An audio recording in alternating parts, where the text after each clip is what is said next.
Hey guys, so welcome back to my YouTube channel and so this is part 2. In part 1 I have talked about the books that I have read in 2025 and वो video बहुत ज़्यादा लंबा हो रहा था तो मैंने सोचा कि we have to make part 2. So in this video obviously मैं उन बुक्स के बारे में बात करूँगी जो मैं इस साल पढ़ चुकी हूँ एंड सिक्स बुक्स के बारे में मैंने लास्ट वीडियो में बता दिया था एंड अगर आपने नहीं देखा है तो प्लीज़ प्लीज़ प्लीज़ आप वो वीडियो जाके देखें एंड मैं उसका लिंक डिस्क्रिप्शन बॉक्स में डाल दूँगी so you guys can easily found out that video. Okay, so without wasting any of your time, let's get into this video. Okay, so the seventh book that I have read was The Kite Runner. Okay, so ये book भी खालिद हुसैनी ने लिखी हुई है and अब जब मैंने 1000 splendid suns पढ़ ली और मुझे इन राइटर के बारे में पता चल गया कि दैट वो कितना ज़्यादा अच्छा लिखते हैं, तो मुझे तो ये था कि मुझे इनकी सारी बुक्स पढ़नी है. Then I got the Kite Runner और ट्रस्ट मी गाइस, मैंने मतलब वो बुक सच में मेरी एक्सपेक्टेशंस पे खरी उतरी.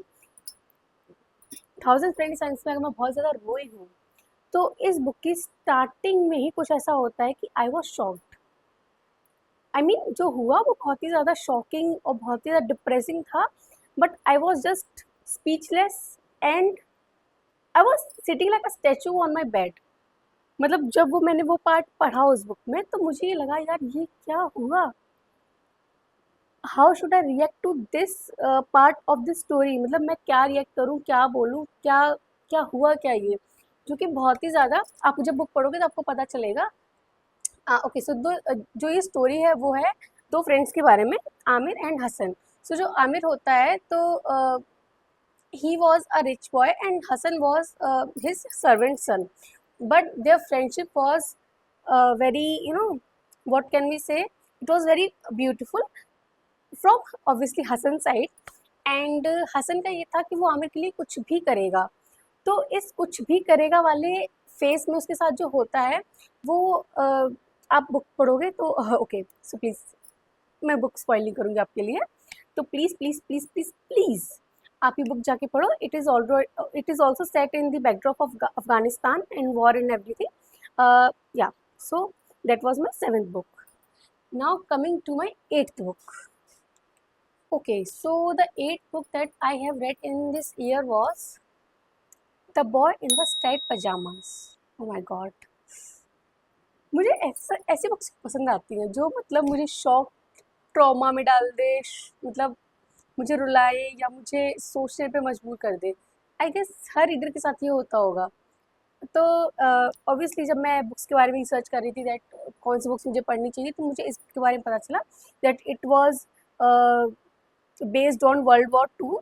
एंड सिंस मुझे वर्ल्ड वॉर 2 के ऊपर कोई भी बुक हो, कोई मूवी हो, मुझे बहुत पसंद है, मुझे बस पढ़नी होती है, मुझे बस वो मूवी देखनी होती है. सो या तो इस बुक में क्या होता है कि there is a boy name Bruno and okay let's ignore please. तो इस बुक में क्या होता है कि एक लड़का होता है, इसका नाम होता है ब्रूनो एंड उसके जो फादर होते हैं वो होते हैं जर्मनी की आर्मी में कमांडेंट. तो फॉर सम रीज़न एंड उनको शिफ्ट करना पड़ता है उसी जगह पे. तो वहाँ पे Bruno was feeling very lonely and he was in search of some friends, जो कि वहाँ पे उसको नहीं मिले थे कोई भी, because it was a very particular type of place जहाँ पे कुछ था ही नहीं आसपास. तो वहाँ पे उसको एक दोस्त मिलता है, एक लड़का मिलता है जिसका नाम होता है शैमुल करके. तो वहाँ पे वो उससे कैसे मिलता है, उनकी दोस्ती कैसे डेवलप होती है, उसको वो इतना अलग क्यों था, उसके मन में क्या सवाल उठते हैं ब्रूनो के मन में, एंड लास्ट में इस बुक में क्या होता है. तो ये जो बुक है वो एक ब्रूनो के पर्सपेक्टिव से है, ब्रूनो के पॉइंट ऑफ व्यू से है. तो आप इस बुक को पढ़ोगे तो it will be very easy read. आपको ये बुक ज़रूर ज़रूर ज़रूर पढ़नी चाहिए, नो मैटर आप किस एज के हो, आप 80 ईयर्स को हो या 8 ईयर्स को हो या 10 ईयर्स को, you have to read this book. This book is so awesome and amazing. Now coming to my ninth book. उसके नंबर कैसे भूल रही हूँ कि मैं किस बुक के बारे में बात करने जा रही हूँ। ओके, तो हम बात करते हैं अपनी नेक्स्ट बुक के बारे में। तो इस बुक का नाम है रॉक पेपर एंड सीजर्स। तो इस बुक में क्या होता है कि देयर इज़ अ कपल, ठीक है, तो वो जाते हैं एक ट्रिप पे एंड वहाँ पे अपना एनिवर्सरी सेलिब्रेट करने के लिए। तो ऑब्वियसली उनके पीछे बहुत सारे सीक्रेट्स होते हैं एंड वाइफ कुछ छुपा रही है, हस्बैंड कुछ छुपा रहा है, आपस में उनके रिलेशंस कैसे हैं। और देन वहाँ पे जहाँ पे जब वो उस जगह पे पहुँचते हैं टू सेलिब्रेट द एनिवर्सरी, वहाँ पे क्या होता है आपको इस बुक को पढ़ने के बाद पता चलेगा। And and there was a very interesting thing in this book, जो कि मैंने अभी तक कभी सुनी भी नहीं थी कि ये बीमारी भी लोगों को होती है। जो हस्बैंड होता है उसको वो फेसेस भूल जाता है, उसको फेस याद नहीं रहते, लाइक वो फेस रिकग्नाइज कर ही नहीं पाता है।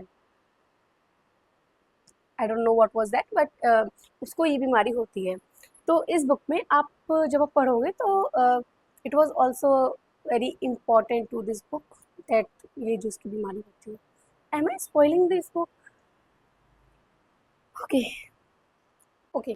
तो जहाँ पे एनिवर्सरी पे सेलिब्रेट करने के लिए जाते हैं, वहाँ पे वो कैसे फँस जाते हैं, वहाँ पे क्या कोई तीसरा इंसान भी है और वो तीसरा इंसान कौन है, इनसे कैसे रिलेटेड है, तो ये आपको बुक पढ़ने के बाद पता चलेगा। मुझे ऐसा लगता है इस टाइटल मुझे इस वीडियो का टाइटल रख देना चाहिए, आपको ये बुक पढ़ने के बाद पता चलेगा, because I am saying this too many times. I hope it is not irritating to you, but yeah. तो इसमें जो ट्विस्ट है आपको नहीं पता चलेगा, it is very very very unpredictable. So I will highly highly highly recommend this book to you. And ये book लिखी थी एलिस फीनी ने and she is really amazing. Okay, so now coming to my tenth book and it is जो tenth book है वो एक series का part है which is a Good Girl's Guide to Murder series, जो कि लिखी गई है हॉली जैक्सन ने द्वारा, हॉली जैक्सन के द्वारा। Wow my Hindi! It is written by Holly Jackson. And इस बुक में क्या होता है,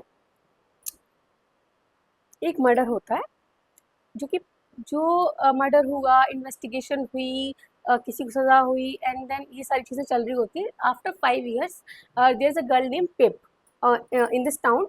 तो उसका ये होता है कि नहीं, मुझे पता करना है कि एक्चुअली इस केस में क्या हुआ था। वो अपने कॉलेज के प्रोजेक्ट के लिए इस केस को चुनती है। तो उसको स्ट्रिक्टली बोला जाता है कि you can't go to the family members involved in this case, but she was pip. तो ओके, तो वो जाती है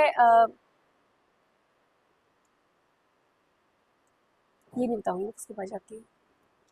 इस बुक में पिप कैसे पता लगाती है कि वो मर्डर क्यों हुआ था, क्या रीज़न था, कैसे हुआ था, एक्चुअली जो कल्प्रिट है वो कौन है और उसको कौन रोक रहा है, ये पता लगाने से आपको इस बुक में पता चलेगा। And it is very easy to read, beginner friendly है, आप इसको पढ़ सकते हो। अगर आपने कभी कोई बुक नहीं पढ़ी है तो भी आप ये बुक पढ़ोगे तो आपको बिल्कुल भी बोरिंग फील नहीं होगा।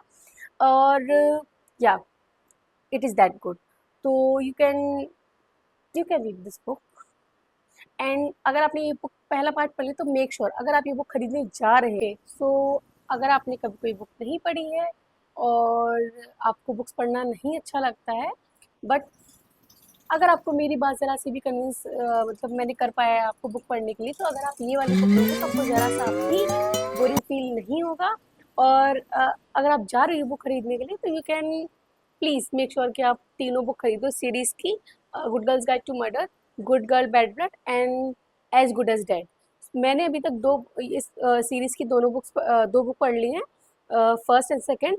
एंड सेकेंड वन वॉज, मुझे ऐसा लग रहा था कि मे बी उतनी अच्छी नहीं हो जितनी अच्छी पहली है, but no, I was wrong, it was as good as the first one. So yeah, so it was माई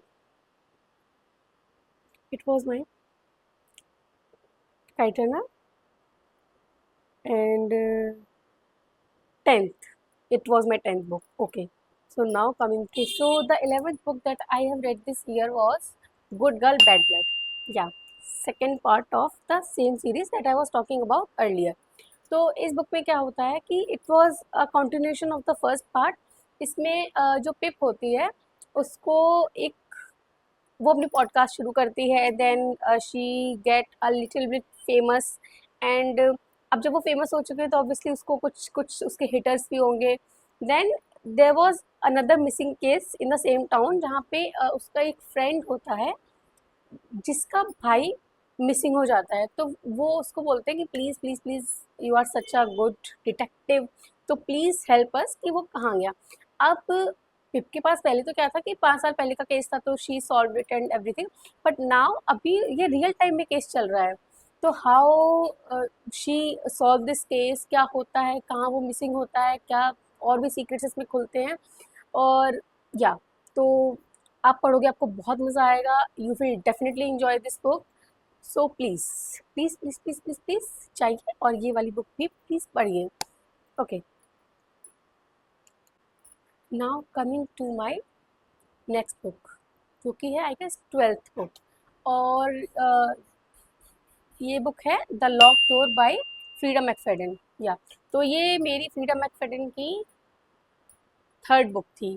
तो अब मैंने उनकी दो बुक्स पढ़ ली हैं, तो ऑब्वियसली मुझे इन पर ट्रस्ट हो गया है कि she will make me fool again जब मैं उनकी बुक ये वाली पढ़ूंगी, क्योंकि उनकी बुक्स में वही लास्ट में ट्विस्ट आता है और आपको लगेगा कि आपने फिगर आउट कर लिया है कि क्या है क्या है क्या है, बट लास्ट तक आते आते आप मैनिपुलेट हो ही जाते हो, और आप उसका ट्विस्ट जो कि अनप्रिडिक्टेबल ही होता है ऑल द टाइम, तो आप नहीं पता कर पाओगे। तो इस बुक में क्या होता है कि इस बुक में क्या होता है, इस बुक में एक सर्जन होती है। ओके, तो उसका एक पास्ट होता है, उसके जो फादर होते हैं वो he was a serial killer. सोचिए, जो डॉक्टर है उसके फादर एक सीरियल किलर होते हैं। आई डोंट नो, अगर आपको ये चीज़ कन्विंस नहीं कर पा रही है बुक पढ़ने के लिए, तो आपको क्या कर पाएगा कन्विंस, ठीक है।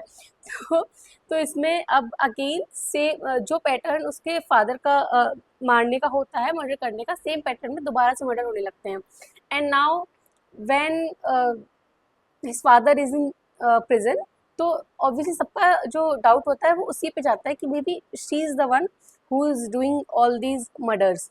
बट वो मर्डर्स कौन कर रहा है, क्या जो हमारी प्रोटैगनिस्ट है वही कर रही है, या इसके पीछे कोई और है, ये आपको बुक पढ़ने के बाद पता चलेगा। ओके, तो you guys can read this book, and yeah you can also tell me in the comment box आपको कौन सी बुक अच्छी लगी, इनमें से आपने कौन सी बुक पढ़ रखी है already. These were all the books that I have read this year so far. अगर आपको ये मेरा वीडियो अच्छा लगा हो, अगर आपको मेरी बुक्स रिकमेंडेशन पसंद आई हो, तो please please please please please do not forget to like this video and subscribe to my channel, and if you like, if you want, you can share this video also, I don't mind, and yeah, so bye.